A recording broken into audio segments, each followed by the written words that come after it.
Assalamu alaikum. My name is Syed Wasim Naqvi.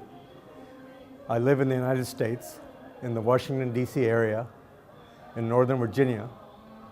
My father moved there in 1960, and he started the first majlis there. My father, Akhtar Abbas, when he moved to America in 1960, he said, Imam Hussein is universal, the love of Imam Hussein and what he represents. So he said, even if there are very few Muslims, he decided here in the United States, he decided to do a majlis. So he held the first majlis in 1960 in Washington. And he had people from different religions, Hindus, Christians, who attended. There were very few people. So that was the start of Azadari in the Washington, D.C. area. So I was brought up with the love of Imam Hussein and of Ahl-Bayt and of the religion of Islam. I live in Washington. I grew up there. I was educated there. I received a Bachelor of Science degree and a Master's in Business Administration from the University of Maryland in College Park. And I had a career, long career in the software industry, working for many of the largest companies in the world in the computer software business. I was involved in management, in global operations. I worked for many different companies in senior executive positions, divisional vice president, regional vice president. I also had an opportunity to be a lobbyist on Capitol Hill in the U.S. Congress, because I had an interest in political affairs. So I was involved in lobbying at the U.S. Congress and at the White House, but it was focused on business and information technology for my company. Now I'm with a company called AMCAR, which is America and Karbala, because we have a center in Northern Virginia. It's called the Imam Ali Center. It's one of the largest centers in the U.S. in terms of size. It's located in very close proximity to the Washington, D.C. area. And it's a center for the lovers of Ahl-Bayt. It's unique in the sense that the center is not characterized by ethnicity. We have people from all different backgrounds, nationalities, from different countries. They speak different languages. We do programs in English, in Persian, in Arabic, in Urdu, but we all come together. We have one common bond, which is a bond of love of Islam and the love of Ahl-Bayt and the love of Imam Ali, Imam Hussein, and our Imams. So we have programs there on a regular basis. I have been coming to Karbala for many years. My father used to bring me when I was a small child, a long time ago, and I have continued to come. Recently, I've been here 4 or 5 times. So it's a very uplifting experience, very spiritual experience. It is an experience which is hard to describe. You feel content and you feel the love of Ahl-Bayt. You feel the love of Imam Hussein and Hazrat Fazl Abbas. I've been here many different times, and each time it's a different experience. When we are here in a time where it's not as crowded, we have a chance to uplift ourselves spiritually and to strengthen the bond we have with Ahl-Bayt and with Imam Hussein. But recently when I came, about a week ago, 10 days ago, for Arba'een, that was an amazing experience. I flew into Najaf, first went to see Imam Ali, and then I walked from Najaf to Karbala. And that's about a 55-mile walk, about 85 kilometers. But it's an experience where you see people from all countries, from all backgrounds, all ethnicities, all nationalities. I understand there are over 60 countries represented. But you see people walking because they love Imam Hussein. It's a manifestation of their love for Imam Hussein. It's a true manifestation of a love for Ahlul Bayt.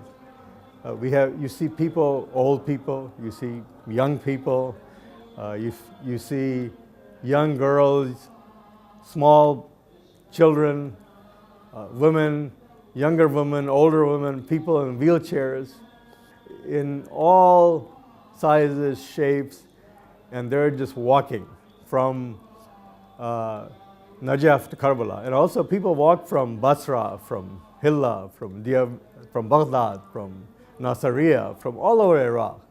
And people come from many different countries to gather here for Arba'een. It is an amazing gathering, and the world doesn't know about it, which is one of the responsibilities each one of us has, to spread that message, to let the world know what this is all about. This is the world's largest gathering of humanity. There's no place else in the world that many people get together. I understand on this past Arba'een there were 30 million people that came here. And not only the numbers, but the spirit, which is amazing. There are people all along the way there to serve the Zayareen. They help them, they give them food, they provide comfort, they give them whatever they need. And it's a selfless spirit. It's really a true manifestation of what the spirit of Islam and what the spirit of the love of Ahlul Bayt is all about. This is what they taught us. And you can see it in practice. People want to see what your religion is like. Well, let them come to Arba'een. Let them see what the love of Imam Hussein means, what the love of Ahlul Bayt means. What the world sees is Daesh and ISIS. They're only 150 miles away. What the world sees is the brutality and the oppression and the misrepresentation and the distortion of Islam in Daesh. This is what the media shows them. And they're only 150 miles away. But the world doesn't see what the true Islam is about. They see a distorted, misrepresented Islam. They don't realize what Islam is all about. Let them come see Arba'een. Let them see the spirit of Islam. Let them see how people come and they're walking for miles and miles just because they love Imam Hussein. Can you imagine an old man and an old woman walking for 55 miles to come to Karbala? I saw all types of people. I saw even young girls walking alone by themselves. Even in New York City, a young girl cannot walk alone without getting comments from people. These young girls are walking without anybody making any comments, without any disturbance, in peace.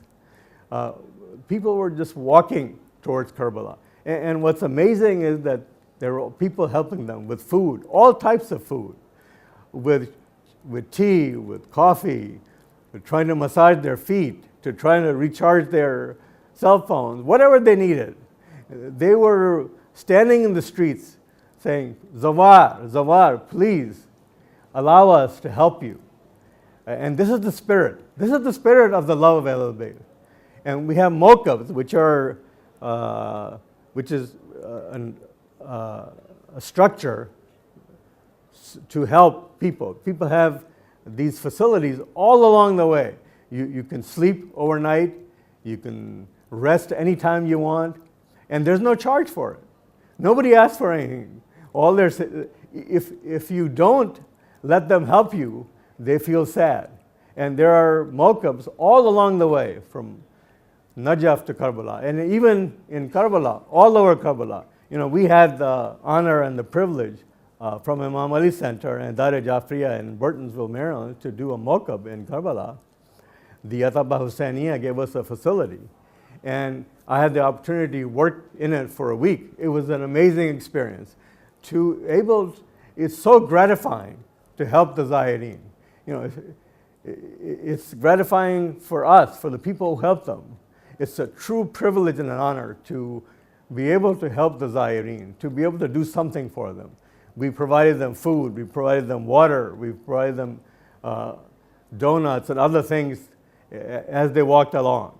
And what was amazing was all along the way, there were mokabs next to us, across from us. They were here for many, many days with their whole apparatus trying to help people, trying to help the Zairin. 7 days a week, 24 hours a day. And we had a limited number of people that came from the US. But the spirit is such that in the mokab across from us, there were 7 or 8 young men who would, when we were ready to serve food and dinner, they would come help us, as if they were part of us. So this is the family of Ahlul Bayt. This is such a tremendous bond that unites us, that this is the spirit of the love of Imam Hussein. You can't see that anywhere else. People want to know what is true Islam about. Well, this is an example, a trial. They can come see it. They can see it real live, where people are helping each other and they're showing their love of Imam Hussein. This is unbelievable. This is an amazing experience. I asked the world to come see this. I asked the world to take note of this. Come observe what's happening here. It will be an amazing experience. As opposed to distorting Islam, come see this. I think what I would like to see is to see the spirit not only during Arba'een, but throughout the year, to have that inculcated into the lives of Muslims, the lives of the followers of Ahlul Bayt, throughout the year, not just Arba'een. What is key is what Imam Hussein did was he fought oppression and injustice, and he gave us an example that we have to help our fellow human beings. We have to fight oppression and we have to fight injustice. And he gave everything he had. He gave his family everything he had. And what is amazing is that his companions, without any question, they gave their lives. There's nothing more important than giving the ultimate sacrifice, which is their life. Without any question, this is the love of Imam Hussein, the love of Ahlul Bayt, the love of Islam, that all his companions, his family, his young children gave their lives. And I think the other key thing that happened, and which is a big sacrifice and a big contribution, was Hazrat Bibi Zainab sallallahu alaihi wasallam. She was the one, after losing her entire family, her children, everybody, but she got the message across, the message of the sacrifice of Imam Hussein. So she plays one of the most important roles in history. And we need that as an example, is that she spread the message of Ahlul Bayt, spread the message of Imam Hussein, spread the message of Islam, true Islam. And this is what's needed today in our society today. There is a very toxic environment. There is an environment of misrepresenting Islam, of distorting Islam, not understanding Islam. And we need to spread, each one of us has a responsibility, not just Imam Hussein television, but each one of us has a responsibility to spread that message, to make sure that people understand true Islam, people understand Ahlul Bayt. And I think each one of us will be questioned, what did you do to further this message? And I think that's a very important lesson. I think the final message is that people need to understand true Islam and the Islam of Ahlul Bayt and the love of Imam Hussein. They need to look at the spirit of Arba'een, and we need to take that spirit and inculcate it into our lives throughout the year. And each one of us has a responsibility to spread the message of Islam. to end the distortion of Islam. And it's even more important in today's environment than ever.